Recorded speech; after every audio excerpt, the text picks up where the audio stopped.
అమ్మోరు సోమవారం నుండి శనివారం వరకు రాత్రి 7:30 మీ ఈటీవీలో.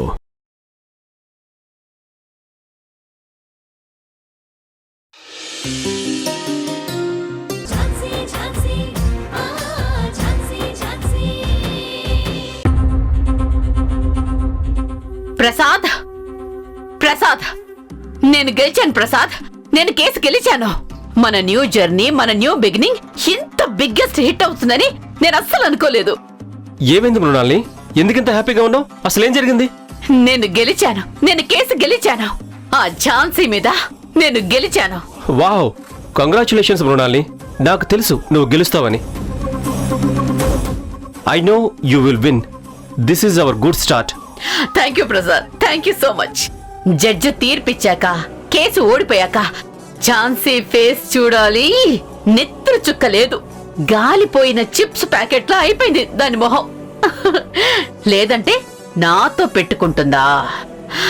I'm so happy. నాకిప్పుడు మేఘాల్లో తేలుతున్నట్టుంది. గుడ్. అస్సలు ఊహించలేని ట్విస్ట్ తెలుసా? అనుకున్నట్టుగా ఝాన్సీ మీద విజయం సాధించావన్నమాట. అవును ప్రసాద్. లేదంటే ఒక చిన్న కాగితం ముక్కతో కేసు గెలిచేద్దాం అనుకుంది. ఒక్క కాగితంతో ఒక్క కేసు గెలిస్తే నా ఎక్స్పీరియన్స్ ఎందుకో? తన పిచ్చి కాకపోతే DNA రిపోర్ట్ కూడా మనకి ఫేవర్ గా వచ్చింది కాబట్టి తన కాగితం ముక్క చిత్తు కాగితంలా మిగిలిపోయింది. ఏంటి? DNA టెస్ట్ మీకు ఫేవర్గా వచ్చిందా? అవును ప్రసాద్, రిపోర్ట్ మనకు ఫేవర్ గా ఉంది. ఎనీవే, ఆ ఝాన్సీ మీద గెలిచాను. ఇప్పుడైతే నాకు అదే హ్యాపీ. DNA టెస్ట్ మీకు ఫేవర్గా రావడం ఏంటి? Damn it. ఏమైంది ప్రసాద్? నేను గెలిస్తే నీకు హ్యాపీగా లేదా? అయ్యో, అదేం లేదు మృణాల్ని. నాకెందుకు హ్యాపీగా ఉండదు? చాలా హ్యాపీగా ఉంది. చూడు, నేనెంత హ్యాపీగా ఉన్నాను. మరెందుకు డామెట్ అన్నావు? ఓ అదా, అది నేను వచ్చుంటే బాగుండేది. ఝాన్సీ కళ్ళల్లో ఎక్స్ప్రెషన్స్ చూసేవాడిని. ఆ ఎక్స్ప్రెషన్స్ మిస్ అయ్యాను. అది కాక నాకు ముందే తెలుసుంటే నువ్వు వచ్చేసరికి ఒక కేక్ తెప్పించుంచేవాడిని కదా. నువ్వంత పెద్ద కేసు గెలిస్తే ఒక చిన్న సెలబ్రేషన్ కూడా అరేంజ్ చేయలేకపోయిననే ఉద్దేశంతో డామెట్ అన్నాను, అంతే. ఓ అలానా? దాందేముంది, పర్లేదు. ఇప్పుడైనా తెప్పించుకోవచ్చు. కేక్ ఆర్డర్ చేయి. అలాగే. సరే, కేక్ వచ్చేలోపు నేను ఫ్రెష్ అయ్యి వస్తాను. ఓకే.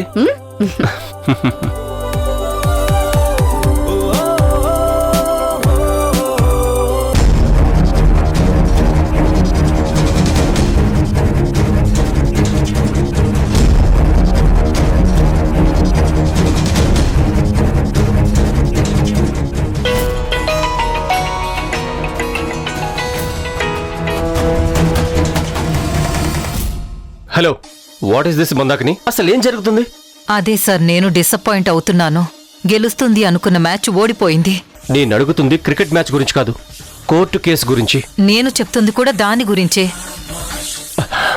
అదే, ఎందుకలా జరిగింది? Why the report gone wrong? నేను కూడా అదే షాక్ లో ఉన్నాను. ప్రతి ఒక్కటి కరెక్ట్ గా ఎగ్జిక్యూట్ చేశాం. I was very much sure report మనకే ఫేవర్ గా వస్తుంది అని. రిపోర్ట్ మనకే ఫేవర్ గా వస్తుందని అదే కాన్ఫిడెంట్ గా ఉన్నాను. బట్ ఎక్కడ తప్పు జరిగిందో తెలియట్లేదు. లాస్ట్ మినిట్లో ఏం జరిగిందో అర్థం కావట్లేదు. అంతా కరెక్ట్ గా ఎగ్జిక్యూట్ చేస్తే రిపోర్ట్ లాస్ట్ మినిట్ లో ఎలా మారుతుంది? ఆ కృష్ణప్రసాద్ ఏమైనా రిపోర్ట్స్ మార్చేసుంటాడు అంటారా? నో, అతనికంత తెలివితేటలు లేవు. అఫ్కోర్స్ అతనికి లేవు, కరెక్టే. But we have to keep I on his daughter to.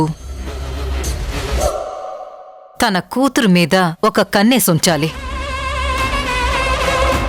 కృష్ణప్రసాద్కి అంత తెలివి లేకపోయినా అతని డాటర్ ప్రియాంక చాలా తెలివైంది. ఈ కాలం పిల్ల చదువుకున్నది, పైగా ఆడది. హాస్పిటల్ మీద ఎలిగేషన్ రావడమే వాళ్ళు చాలా ఇన్సల్ట్గా ఫీల్ అయ్యారు. ఆ దెబ్బతోనే దెబ్బతిన్న శివంగిలా ఎంతకైనా తెగిస్తుంది. నాకెందుకో తన మీదే అనుమానంగా ఉంది. ప్రసాద్, ఓకే, నేను తర్వాత కాల్ చేస్తాను.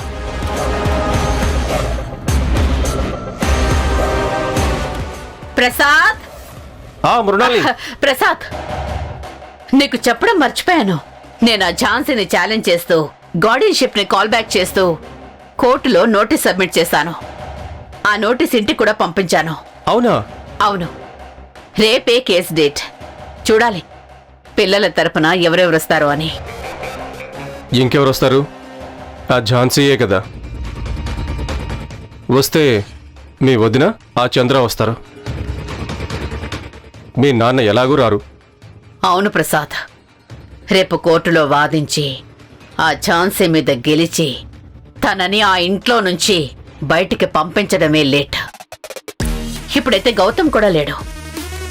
ఇదే కరెక్ట్ టైం. రేపటితో ఆ ఝాన్సీ ఇంట్లో నుండి అవుట్. All the best మృణాల్ని. ఈ కేసు కూడా సక్సెస్ అవ్వాలి. Thank you.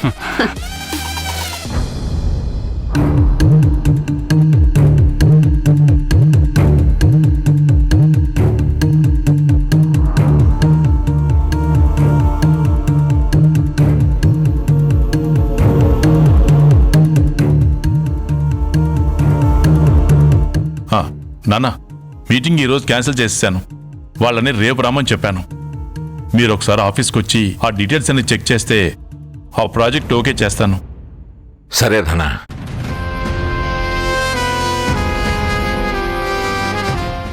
రే చంద్ర, మీ అన్నయ్యని చూడరా. కొత్తగా చూడ్డానికి ఆయన ఏమైనా ఫారిన్ నుంచి వచ్చాడా? అది కాదురా,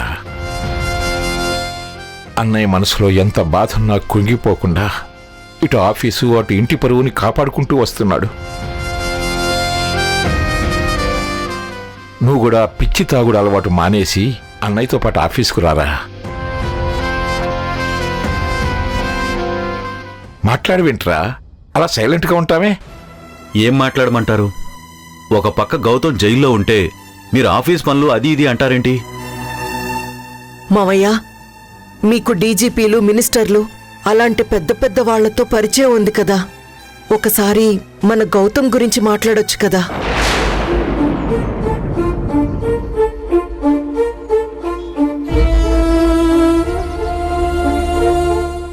ఏం మాట్లాడమంటావు కమల? ఇప్పటికే జరిగిందంతా తలుచుకుంటుంటే నా తల తీసేసినట్టుగా ఉంది.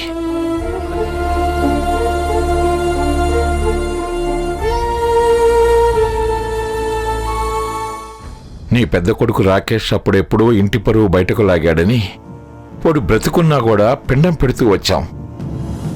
ఇప్పుడు మళ్ళీ గౌతమ్ కూడా అరెస్ట్ అయిపోయి జైలుకెళ్ళి టీవీలకెక్కి ఉన్న పరువంతా రోడ్డు మీదకి తీసుకొచ్చాడు. వద్దు వద్దు అని ఎన్నిసార్లు చెప్పినా పోలీస్ జాబ్ మానేయలేదు, మీరు మాన్పించలేదు. ఇప్పుడు దానివల్లనే కదా ఇదంతా.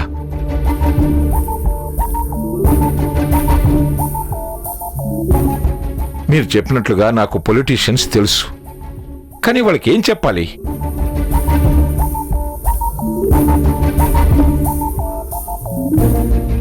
మా వాడు డ్రగ్స్ కేసులో అరెస్ట్ అయ్యాడు అని చెప్పాలా?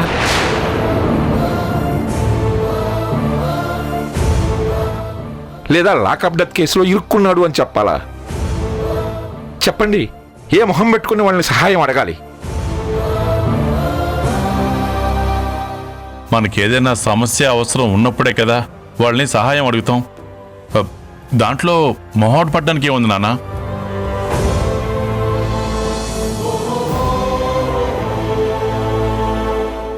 అయినా వాళ్ళు మన దగ్గర పార్టీ ఫండ్ కోసమో లేదా ఏదైనా డొనేషన్స్ కోసమో వచ్చినప్పుడు మనం సాయం చేస్తున్నాం కదా.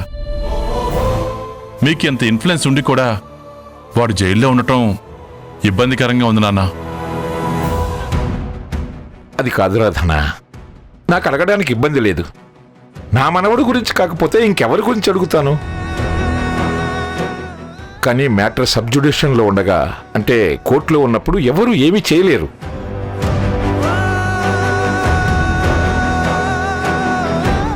పైగా ఇప్పుడు మున్సిపల్ ఎలక్షన్లు ఉన్నాయి కాబట్టి ప్రతి ఒక్కరూ ఏం చేయాలన్నా భయపడుతున్నారు.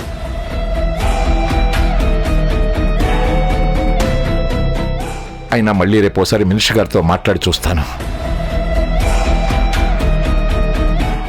అక్కరకు రాని చుట్టము మ్రొక్కిన వరమీయని వేల్పు.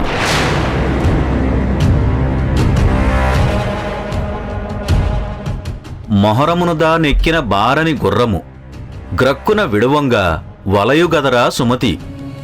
అంటే ఏంట్రా? పనికిరాని చుట్టము వరాలివ్వని దేవుడి ముందు మొక్కితే ఏం వస్తుంది నాన్న?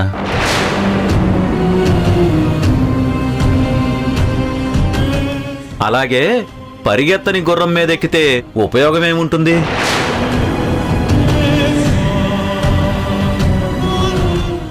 సహాయము చేయని వాడి దగ్గర ఆశ పెట్టుకోవడం నీ శ్రమని సమయాన్ని వృధా చేసుకోవడమే.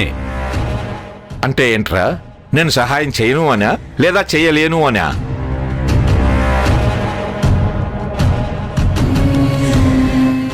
అయినా ఈ సోమేశ్వరరావుని సహాయం అడిగితే చేయనని ఎవడైనా చెప్తాడా? అలా అని కాదు నాన్న, గొప్పలు చెప్పుకోవడానికి తప్ప పనికిరానివి వదిలేయాలని నా చిన్నప్పుడు సుమతీ శతకంలో చెప్పారు నాన్న. అవును, మీ చిన్నప్పుడు సుమతీ శతకాలు లేవా? ఉంటాయిలే, సుమతీ శతకాలుంటాయి, వేమన శతకాలుంటాయి, సునీల్ గవాస్కర్ శతకాలు ఉండే ఉంటాయి.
రే, పేపర్స్ ఎక్కడ ఉన్నాయిరా?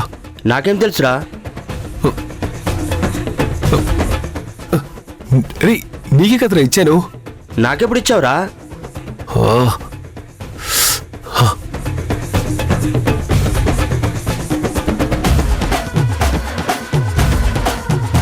స్కూటీలోనే పెట్టుకొని నాకిచ్చానంటావేంట్రా?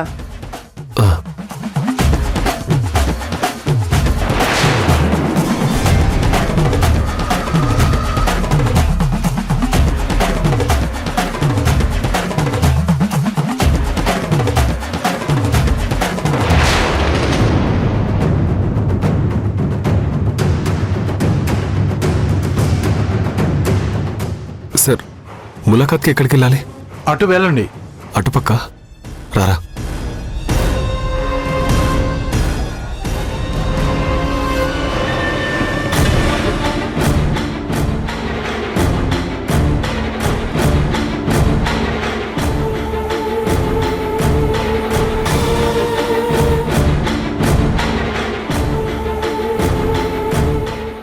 నమస్తే సార్. నమస్తే సార్, మా ఫ్రెండ్ సురేష్ని మోహన్ని కలవాలి సార్. ఎవరో ఒక్కరే వెళ్ళాలి. రే, నేను వెళ్తాను. ఓకేరా సార్, నేను వెళ్తాను. సరే వెళ్ళు.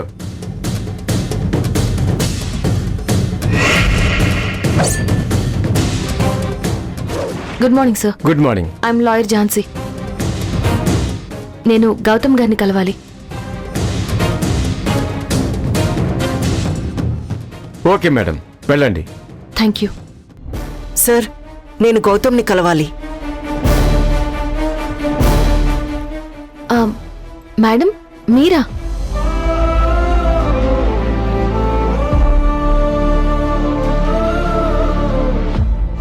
అవునమ్మా.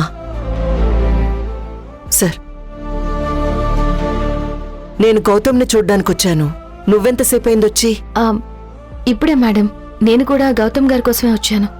మేడం, ఒక ఖైదీ దగ్గరికి ఒకేసారి ఇద్దరు వెళ్ళడానికి వీల్లేదు. ఎవరో ఒక్కరే వెళ్ళాలి. లేదంటే ఒకరి తర్వాత ఒకరు వెళ్ళండి. ఆ, సరే మేడం, ముందు మీరు వెళ్ళి మాట్లాడండి. పర్వాలేదమ్మా, నువ్వు ముందొచ్చావు కదా, నువ్వు వెళ్ళు. అయ్యో, ఎవరు ముందొస్తే ఏంటి మేడం? కన్న తల్లిగా మీరు ముందు వెళ్ళి మాట్లాడటమే బాగుంటుంది. గౌతమ్ గారు కూడా హ్యాపీగా ఫీల్ అవుతారు. అలాగేనమ్మా. ఉమ్.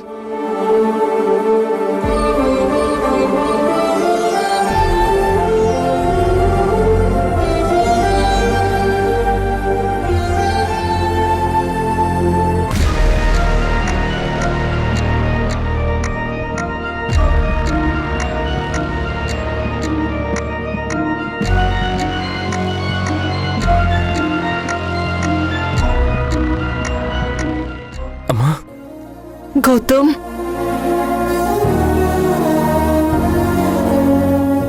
అమ్మా, ఏంటమ్మా ఇలా అయిపోయావు? ఎలా అయిపోయాన్రా? మొహం అంతా చిన్నగా అయిపోయింది, నీరసంగా కనిపిస్తున్నావు. అదేం లేదు నాన్న, నేను బాగానే ఉన్నాను. నువ్వెలా ఉన్నావురా?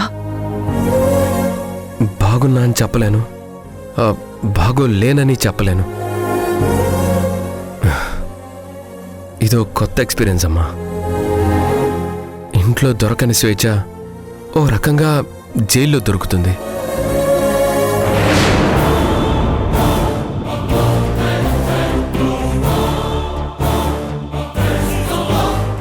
రేయ్, స్టఫ్ ఏమైనా తీసుకొచ్చావా? రేయ్, ఏంట్రా తీసుకొచ్చేది? మొత్తం పైనుంచి కింది దాకా చెక్ చేసి లోపలికి పంపిస్తున్నారు. ఏదైనా చేస్తే నన్ను కూడా మీతో పాటు లోపలిస్తారు. రేయ్, స్టఫ్ లేక పిచ్చెక్కిపోతుందిరా. బుర్ర పగల కొట్టుకోవాలనిపిస్తుంది. ఏం చేయాలో అర్థం కావట్లేదురా. ఇక్కడిక్కడే 4 గోడల మధ్య తిరగాల్సి వస్తుందిరా. అవునరా, నైట్ అయితే నిద్ర పట్టక తల పగిలిపోతుంది. ఏదో ఒకటి చేయరా. రే దీపక్, దీని అంతటి కారణమైన దాన్ని ఏదో ఒకటి చేస్తే గాని మేము మనశ్శాంతిగా ఉండలేంరా. తొందర పడకండ్రా, ముందు మీరు ఎలాగైనా బయటకు వచ్చేలా చూడాలి. ముందు అది కాదు, మాకు ఈ పరిస్థితి రావడానికి కారణమైన గౌతమ్ గాడు వాడి గర్ల్ ఫ్రెండ్ అంతు చూడాలి. సరే, మాకిక్కడ టాంబయ్య ఉన్నాడు, మొన్ననే పరిచయం చేసుకున్నాం. మేము ఆ గౌతమ్ గారి సంగతి చూసుకుంటాం, నువ్వు బయట వాడి గర్ల్ ఫ్రెండ్ సంగతి చూసుకో. లాయర్ అంట అది. సరే, ఓకే.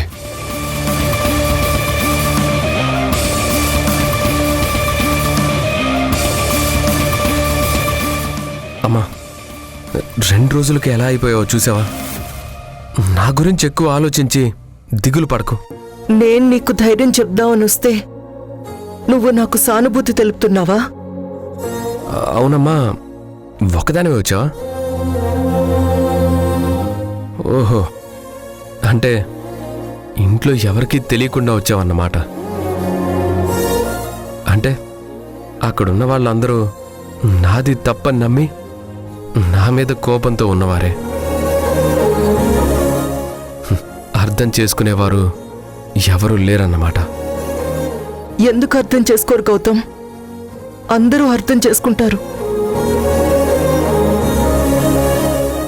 కాకపోతే కొంతమంది ముందు అర్థం చేసుకుంటారు, కొంతమంది తర్వాత అర్థం చేసుకుంటారు.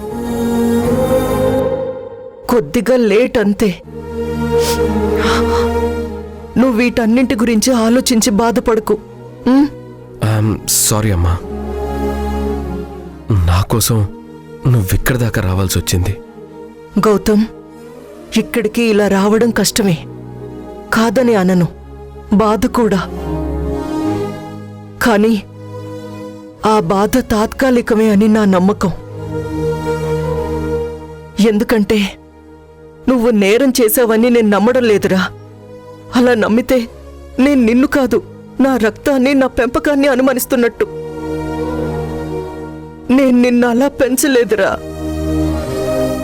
ముత్యం కూడా సముద్రపు అట్టడుగున మట్టితో కప్పబడి ఉంటుంది. అంత మాత్రాన దాని విలువ పోతుందా? నువ్వు కూడా ఈ సమాజపు దృష్టిలో నేరమనే ముసుగులో కప్పబడున్నావు. నీ నిర్దోషిత్వాన్ని నిరూపించుకుని కడిగిన ముత్యంలా బయటికి రా. అప్పుడు ఈ అమ్మకి తృప్తి. మేడం, మీకు ఇచ్చిన టైం అయిపోయింది, త్వరగా వెళ్ళాలి. వెళ్ళండి వెళ్ళండి, త్వరగా వెళ్ళండి మేడం. సరే అమ్మా, టైం అయిపోయింది. సరే గౌతమ్, జాగ్రత్త. బై నాన్న. గౌతమ్, నువ్వు నేరం చేయలేదు కానీ తప్పు చేశావు. తప్పు చేసే అవకాశం అవతలి వారికిచ్చావు. అది కూడా తప్పేరా. ఈ కలియుగంలో మనం నిజాయితీగా ఉన్నామని చూసుకుంటే సరిపోదు, మన చుట్టుపక్కల వాళ్ళు కూడా ఎలా ఉన్నారని చూసుకొని నడుచుకోవాలి. నేను గౌతమ్ అని పేరు పెట్టింది గౌతమ్ బుద్ధుళ్ళ శాంతంగా కూర్చోవాలని కాదు. ఒక్కోసారి శాంతి నెలకొల్పడానికి కూడా హింసనించుకోవాల్సి వస్తుంది. యుద్ధం ఆపడానికి కూడా ఆయుధం పట్టాలి. మేడం మీకు ఇచ్చిన టైం అయిపోయిందని చెప్పాను కదా, జాగ్రత్త. త్వరగా వెళ్ళండి మేడం. వస్తాను. నువ్వు సార్, జాగ్రత్త. దయచేసి మీరు లోపలికి వెళ్ళండి. జాగ్రత్త నాన్న. వెళ్ళండి. గౌతమ్, వస్తాను. వెళ్ళండి.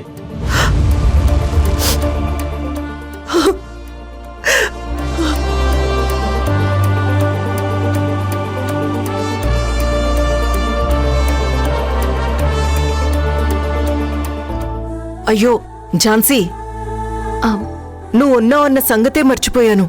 సారీ అమ్మా, టైం అంతా నేనే మాట్లాడాను. వాళ్ళు టైం అయిపోయిందంటున్నారు. ఇప్పుడెలా? పర్వాలేదు మేడం, నేను ట్రై చేస్తాను. మీరు వెళ్ళండి, లేట్ అవుతుంది కదా. సరే అమ్మా, నేనుంటాను.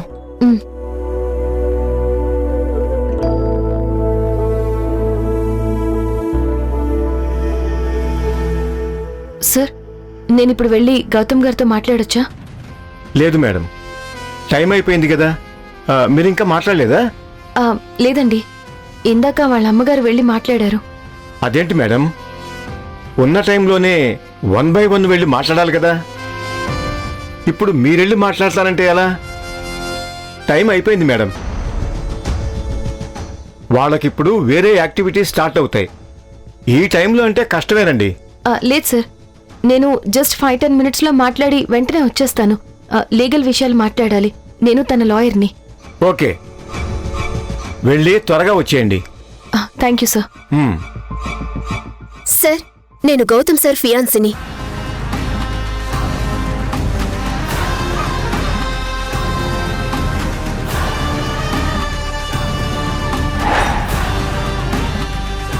రాణి హస్బెండ్ శ్రీధర్ ఎలాంటివాడు? మంచివాడే. ఎందుకు అలా అడుగుతున్నారు? పోలీసులు నన్ను అరెస్ట్ చేయడానికి డైరెక్ట్ గా శ్రీధర్ వాళ్ళ ఇంటికే ఎలా వచ్చారు? శ్రీధర్ మీద ఒక కన్నేసుంచు. ఉదయం కోర్టులో తన మీద గెలిచాను. సాయంత్రం వచ్చేసరికి తను నా మీద తిరిగి గెలిచింది. ఇక నుండి నాకు తెలియకుండా వాడికి డబ్బులు ఇవ్వడం చేయకు. ఆ విషయం నీ కొడుకు చెప్పు, నాకెందుకు చెప్పడం? నువ్వు అసలు తండ్రివేనా? నాకు అదే డౌట్.